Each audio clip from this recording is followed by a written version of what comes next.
सियाचिन में भारतीय फ़ौज क्या क्या करती है, कैसे तैनाती होती है और उसकी क्या डिटेल्स हैं, हमने बहुत करीब से जाना, बहुत करीब से देखा।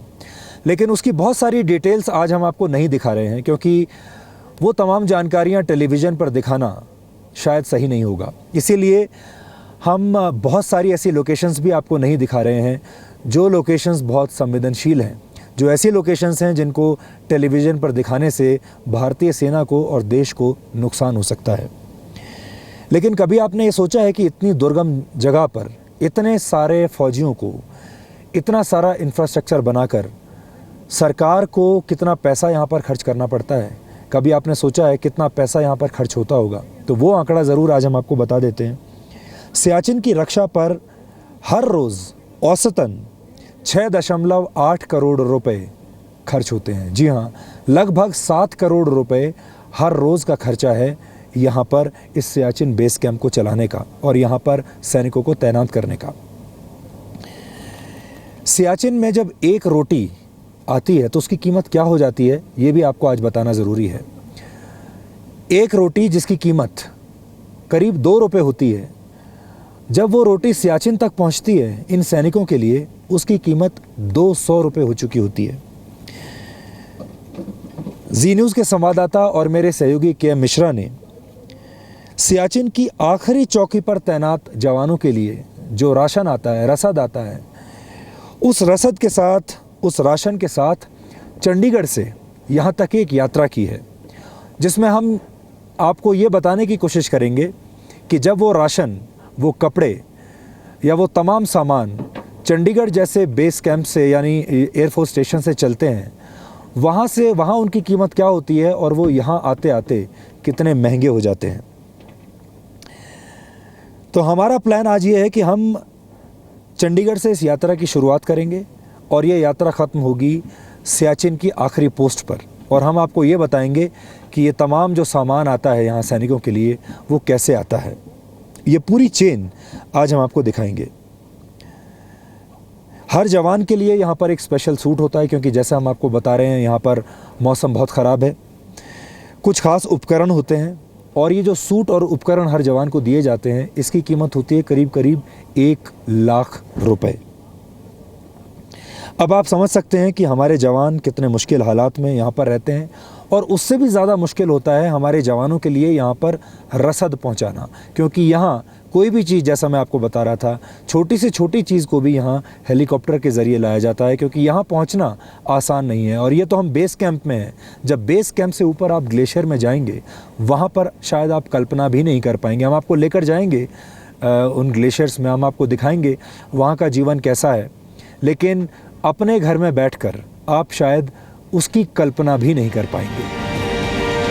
दुकान पर गए, पैसे दिए, खाना लिया, खाना खाया और पेट भर गया। आम आदमी के लिए खाने का स्वाद हासिल करना भले ही कुछ मिनटों की बात हो, लेकिन -50 डिग्री में सियाचिन ग्लेशियर पर देश की रक्षा में तैनात सैनिकों को मनपसंद खाना खाने के लिए लंबा इंतजार करना पड़ता है, क्योंकि 20,000 फीट की ऊंचाई तक सैनिकों के लिए खाना और रसद पहुंचाना कोई आसान काम नहीं होता। चंडीगढ़ एयरबेस पर आधी रात से ही सियाचिन में तैनात सैनिकों के लिए खाना और रसद सप्लाई करने की तैयारी शुरू हो जाती है। वायुसेना के IL-76 विमान में सैनिकों के लिए ब्रेड, अंडे, सब्जियां और नूडल्स जैसा सामान लादा जा रहा है। इस समय सुबह के 4:30 बजे हैं चंडीगढ़ एयरबेस पर। लद्दाख में जो ऐसी जगह हैं जहां पर सिर्फ हवाई मेंटेनेंस हो सकता है, एयर मेंटेनेंस हो सकता है, वहां जाने के लिए सामान, राशन, रोज़मर्रा का भी राशन है, स्पेशल राशन भी है, वो लोड हो चुका है इस IL-76 में। हमारे साथ flight gunner squadron leader Prakash Rao हैं। फ्लाइट गनर इसलिए क्योंकि पहले एयरक्राफ्ट में एक गन लगा करती थी, लेकिन अब ये एरियल डिलीवरी सिस्टम ऑपरेटर का काम करते हैं। स्क्वाड्रन लीडर राव, क्या क्या रोज लेके जाते हैं आप? हर दिन we take bread and sabji for the army people who are staying in the forward area. All ration, whatever has to be supplied to the army, it is being taken from Chandigarh. only through air. Especially in winters, इसका role ज़्यादा होता है. And summers में since roads are open, तो by through trucks or something also, all this ration is being supplied. इस bread है, मैं देख रहा हूँ दूसरी बहुत सारी चीज़ें, जूस वगैरह है. Correct. इस ब्रेड के पैकेट को सियाचिन ग्लेशियर में जो बहुत आगे तैनात है, बहुत हाइट पे है, उस तक पहुँचने में कितना वक्त लगता है? आज for example today we are reaching it to Leh. वहाँ से एक चॉपर हर दिन जाती है. वहाँ पे उनका स्ट्रेंथ जितना भी है उसके हिसाब से they take it. And Siachen glacier में they can not land for long. तो जितने भी टाइम मिलता है वहाँ पे उनका जितना भी उनका लोड कैपेसिटी है चॉपर्स का, उसके हिसाब से वो हर दिन लेके जाते हैं एंड उनका रिक्वायरमेंट फुलफिल होता है वहाँ पे. सप्लाई चेन इसको मेंटेन करना बहुत ज़रूरी है, क्योंकि कोई भी फौज खाली पेट नहीं लड़ सकती. सियाचिन ग्लेशियर में बहुत ऊंचाई पर भी फौजें तैनात हैं, लेकिन उनके लिए फ्रेश राशन जिसमें ब्रेड, अंडे, दूध, जूस, सब्जी सब कुछ है. सुबह लगभग 2 से 3 बजे से लोडिंग शुरू होती है, 4 साढ़े 4 बजे तक लोडिंग पूरी हो जाती है. यहाँ से ले से हेलीकॉप्टर से वो आगे पहुँचे. चंडीगढ़ से यह रसद पहले लेह पहुंचाई जाती है. मौसम मेहरबान रहा तो सैनिकों के लिए खाने पीने का ये सामान ट्रकों के जरिए सियाचिन बेस कैंप और मोर्चे पर तैनात सैनिकों तक सड़क के रास्ते पहुंचा दिया जाएगा. सर्दियों में ऊपर जो फौज है उसके लिए सिर्फ एक ही रास्ता होता है, ख़ासतौर पर रसद पहुंचाने का. बहुत सारी चीज़ें तो स्टोर होती हैं, लेकिन उसके बाद भी आप लोग को सप्लाई चेन लगातार पूरे साल बना के रखनी पड़ती है. बिल्कुल. जब रोड कनेक्टिविटी ख़त्म हो जाती है, जब ज़्यादा हिमपात होता है, तो उस समय सॉर्टी रिक्वायरमेंट बढ़ जाते हैं. उसी समय वेदर का भी चैलेंज होता है आपके सामने? है, वेदर का चैलेंज रोज़ रहता है. जो एयर मेंटेनेंस में जो डिफरेंस है नॉर्मल फ्लाइंग से, जो फ्लाइंग हो रही है वो एयरक्राफ्ट के पूरे लिमिट पे हो रही है. तो and you are matching your skill against the nature. That is what makes it more challenging.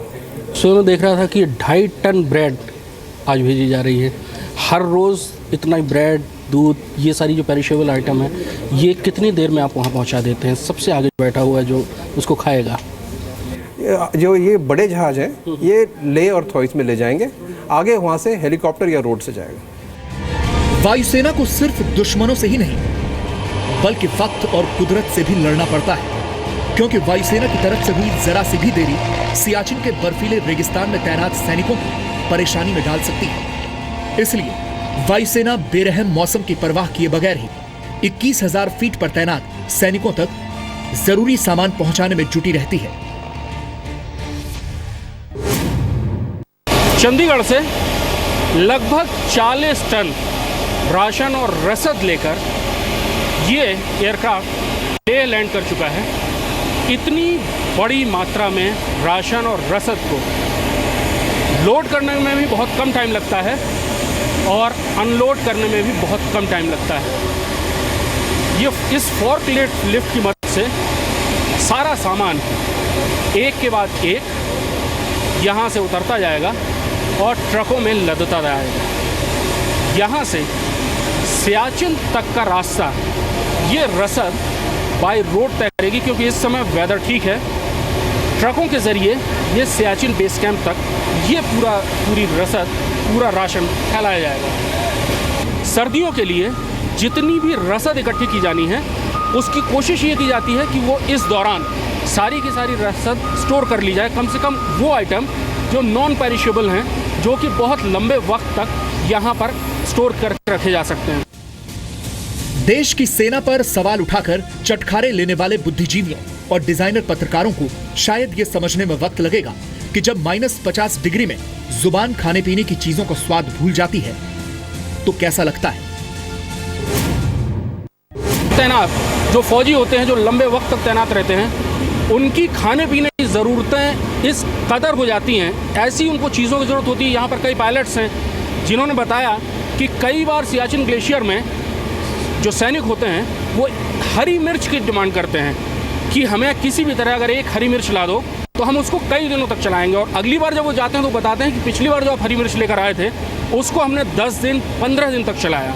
इस किस्म की, क्योंकि उस हाई ऑल्टीट्यूड में भूख खत्म हो जाती है, ज़बान के स्वाद खत्म हो जाते हैं. बहुत छोटी छोटी चीज़ों के लिए भी बहुत लंबे समय तक इंतज़ार करना पड़ता है. इतनी छोटी सी चीज़ें जिसका इस्तेमाल करने के लिए या जिसको बर्बाद करने से पहले हम एक बार भी नहीं सोचते, लेकिन वही चीज़ें सियाचिन ग्लेशियर में 21,000 फीट पर तैनात एक सैनिक के लिए बहुत महत्वपूर्ण हो जाती हैं, ख़ास तौर पर तब जब तापमान -50 डिग्री सेंटीग्रेड हो और उसको वहाँ पर कई महीनों तक रहना हो। पेट भर भी जाए तो कुदरत चैन से नहीं रहने देती। सियाचिन ग्लेशियर दुनिया का सबसे ऊंचा युद्ध का मैदान है और इसी मैदान पर दुश्मन से लोहा लेने वाले हमारे सैनिकों के सामने एक नया दुश्मन आकर खड़ा हो गया है और इस दुश्मन का नाम है ग्लोबल वार्मिंग।